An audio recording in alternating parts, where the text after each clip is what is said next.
మహాశివరాత్రి సందర్భంగా ఓం నమ శివాయ హర హర మహాదేవ అంటూ వేములవాడ రాజన్న క్షేత్రము శివన్నామ స్మరణతో మారుమోగుతుంది. శ్రీ రాజరాజేశ్వర స్వామి దేవస్థానం అనుబంధ ఆలయమైన శ్రీ భీమేశ్వర స్వామి ఆలయంలో మహాశివరాత్రి వేడుకలు వైభవంగా ప్రారంభమయ్యాయి. జాతరలో పాల్గొనడానికి తెలంగాణతో పాటు పక్క రాష్ట్రాల నుండి కూడా భక్తులు తరలివస్తున్నారు. ఆలయంలో ప్రధాన మొక్కుబడి అయిన కోడె మొక్కులు చెల్లించడం కోసం భక్తులు బారులు తీరారు. భక్తుల రద్దీ దృష్ట్యా వేములవాడ పట్టణవాసులకు అర్ధరాత్రి 12 గంటల నుంచే దర్శన భాగ్యం కల్పించారు. సాయంత్రం శంకరమఠంలో మహాలింగార్చన, రాత్రి లింగోద్భవ సమయంలో మహన్యాసపూర్వక ఏకాదశ రుద్రాభిషేకం చేయనున్నారు. ఇప్పటి వరకు రాజన్నను దాదాపు 50,000 మందికి పైగా భక్తులు దర్శించుకున్నట్లు అధికారులు తెలిపారు. ఇదే అంశానికి సంబంధించి పూర్తి అప్డేట్స్ మా ప్రతినిధి వేణుగోపాలరావు లైవ్ ద్వారా అందజేస్తారు. వేణుగోపాల్, భక్తుల రద్దీ ఎలా ఉంది? మహాశివరాత్రి వేడుకలు ఏ విధంగా జరుగుతున్నాయి?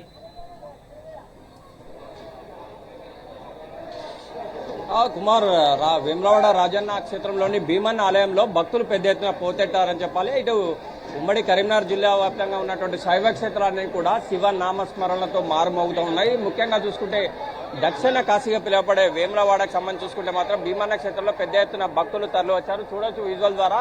ఇంకోవైపు చూసుకుంటే ముఖ్యంగా దీనికి సంబంధించి దేశంలో ఎక్కడ లేని విధంగా అంటే ఇక్కడ కోడె మొక్కులు తీసుకునే ఆచారం ఒక వేములవాడ రాజన్న ఆలయంలో ఉంది. దానికి ప్రత్యక్ష నిదర్శనంగా మనం చూడొచ్చు కోడెల మొక్కులు తెలుసుకున్నది. అంటే ముఖ్యంగా ఇటు శివరాత్రి నేపథ్యంలో వేములవాడ ఒకటే కాదు, ఇటు దక్షిణ కాశీగా పిలువబడే వేములవాడ రాజన్న ఆలయంతో పాటు శైవ క్షేత్రాలన్నీ కూడా శివనామ స్మరణలతో మారుమవుతున్నాయి.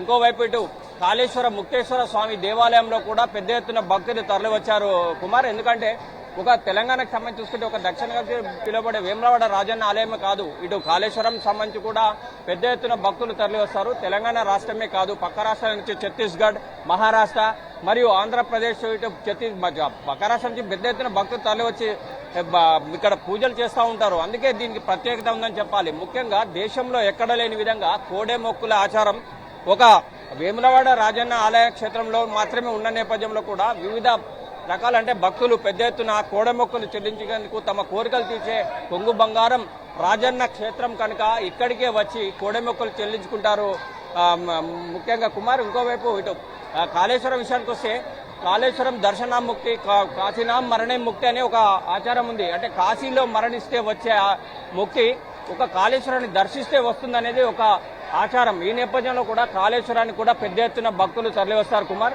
ముఖ్యంగా దీనికి సంబంధించి చూసుకుంటే ఇటు త్రివేణి సంగమం అయినటువంటి కాళేశ్వరం పక్కన ఉన్నటువంటి ఇటు సరస్వతి కావచ్చు, గోదావరి, ప్రాణహిత, ఈ 3 నదుల సంగమం త్రివేణి సంగమంలో స్నానం ఆచరించి ఆ తదనంతరం కాళేశ్వరం ముక్తేశ్వర స్వామిని భక్తులు దర్శించుకుంటారు కుమార్. ఈ నేపథ్యంలో కూడా పక్కనున్నటువంటి మహారాష్ట్ర నుంచి కూడా పెద్ద ఎత్తున భక్తులు తరలి వస్తుంటారు కాళేశ్వర ముక్తేశ్వర స్వామి దేవస్థానానికి.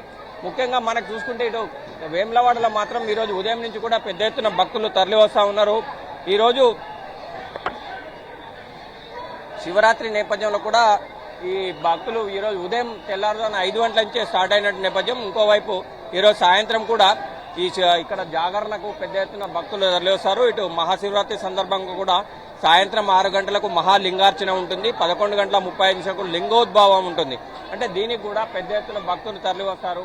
ముఖ్యంగా దీనికి సంబంధించి చూసుకుంటే ఇక్కడ వేములవాడలో కనుక వచ్చి అంటే రాత్రిపూట జాగరణ చేస్తే తమకు ఎంతో పుణ్యం వస్తుందనేది భక్తుల ప్రగాఢ విశ్వాసం. ఈ నేపథ్యంలో కూడా భక్తులు పెద్ద ఎత్తున వేములవాడ రాజన్న ఆలయాన్ని తరలి వస్తారు కుమార్.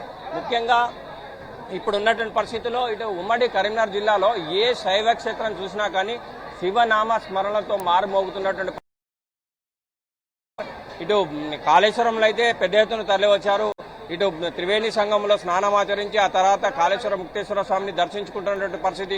నేను ఇందాక చెప్పినట్టుగా కాశీనాం మరణే ముక్తి, కాళేశ్వరం దర్శనాముక్తి. కాశీలో మరణిస్తే వచ్చి ఇటు కాళేశ్వరం దర్శిస్తే వస్తుందనేది ప్రజల ప్రగాఢ విశ్వాసం. ఈ నేపథ్యంలో కూడా కాళేశ్వరానికి కూడా పెద్ద ఎత్తున భక్తులు తరలి వస్తారు. ముఖ్యంగా ఇటు దక్షిణ కాశీగా పిలువబడే వేములవాడ రాజన్న ఆలయానికి సంబంధించి భీమేశ్వర ఆలయంలో చూడొచ్చు మన విజువల్ ద్వారా పెద్ద ఎత్తున భక్తులు ఈరోజు ఉదయం నుంచే తరలి వచ్చారు కుమార్. ఈ రోజు సాయంత్రం వరకు కూడా భక్తులు పెద్ద ఎత్తున తరలి వచ్చే అవకాశం ఉంది. ఎందుకంటే ముఖ్యంగా సమ్మక్క సారక్క జాతర నేపథ్యంలో కూడా ఇప్పటికే భక్తులు పెద్ద ఎత్తున తరలి వచ్చిన నేపథ్యంలో కొంత అంటే ఇదివరకు లాగా కొంత తగ్గినట్టు కనిపిస్తుంది. కాకపోతే ఈ పాటికే 1-2 లక్షల మంది రావాల్సిన అవసరం ఉండే. కానీ మొన్ననే మేడారం సంబంధించి సమ్మక్క సారక్క జాతర అయిన నేపథ్యంలో ముఖ్యంగా సమ్మక్క సారక్క జాతర దర్శించుకునే ప్రతి ఒక్కరు కూడా ఇటు రాజన్నను దర్శించుకుని ఆ తదనంతరం సమ్మక్క సారక్కను దర్శించుకుంటారు. కనుక భక్తుల సంఖ్య కొద్దిగా తగ్గినట్టుగా కనిపిస్తోంది వేములవాడ రాజన్న ఆలయంలో. కానీ ప్రస్తుతానికైతే ఈరోజు ఉదయం నుంచి కూడా భక్తులైతే అంటే సుదూర ప్రాంతాల నుంచి కావచ్చు, ఇక్కడి నుంచి కానీ భక్తులైతే తరలి వస్తున్నారు. పడుతుంది మరి సాయంత్రం వరకు ఎంతమంది వస్తారో తెలియదు. కానీ ప్రస్తుతానికైతే 50,000 నుంచి 1,00,000 మంది భక్తులు అయితే వచ్చారు, దర్శించుకున్నారు. ప్రస్తుతం మనం భీమేశ్వర ఆలయంలో కుమార్ చూడవచ్చు విజువల్ ద్వారా మనకు వీళ్ళంతా కూడా భక్తులు తరలి వచ్చినటువంటి పరిస్థితి. ఇంకోవైపు ఈరోజు జాతర నేపథ్యంలో మరోవైపు వచ్చిన భక్తుల సంఖ్య కొద్దిగా తగ్గింది. కానీ లేకపోతే ఈ పాటికి ఇసుక వేస్తే రాలని జనం మనకి కనిపించేవారు. ముఖ్యంగా ఇటు రాజన్న ఆలయంలో కొద్దిసేపటి క్రితం కోడెమొక్కులకు చెల్లించుకునేందుకు వచ్చిన ఒక మహిళ కూడా కింద పడిపోయినటువంటి పరిస్థితి కనిపిస్తుంది.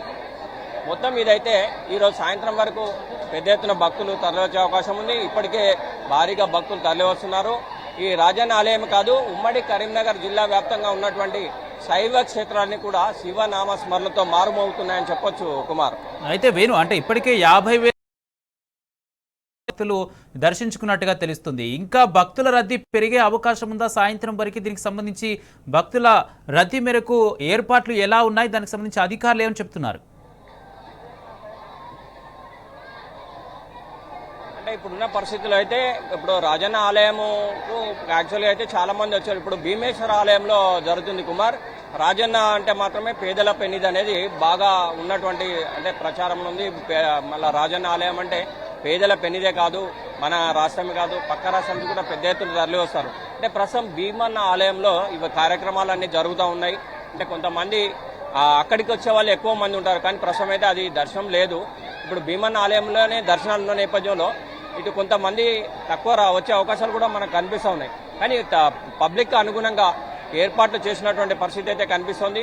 ముఖ్యంగా ఈ మహిళలు మరియు చిన్నపిల్లలు వీళ్ళు వస్తున్నారు కనుక వీళ్ళకి కొద్దిగా టేక్ కేర్ తీసుకోవాల్సిన అవసరం ఉంటుంది. ఎందుకంటే భీమన్న ఆలయం కొద్దిగా సుదూరంగా ఉంటుంది. దక్షిణ కాశీగా పిలవడే వేములవాడ రాజన్న ఆలయం అంటే పక్క రాష్ట్రాలే కాదు మన రాష్ట్రం కూడా పబ్లిక్ బాగా వస్తారు.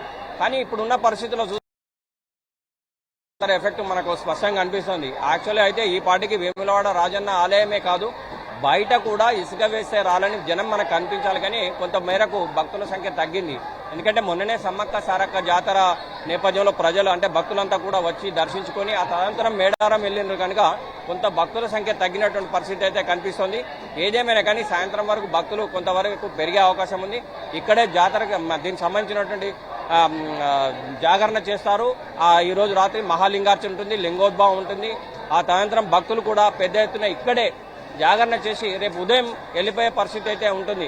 ఏదేమైనా కానీ శివరాత్రి నేపథ్యంలో ఇటు వేములవాడ ఆలన్నయ్య సన్నిధిలో పడుకోవాలని, ఇంకోవైపు కాళేశ్వర ముక్తేశ్వర స్వామి దేవస్థానం కూడా పోవాలనేది భక్తుల ప్రగాఢ విశ్వాసం. ఈ నేపథ్యంలో భక్తుల సంఖ్య అయితే గంటకు పెరిగే అవకాశం అయితే మనకు కనిపిస్తోంది అని చెప్పొచ్చు Kumar. Right, thank you Venu.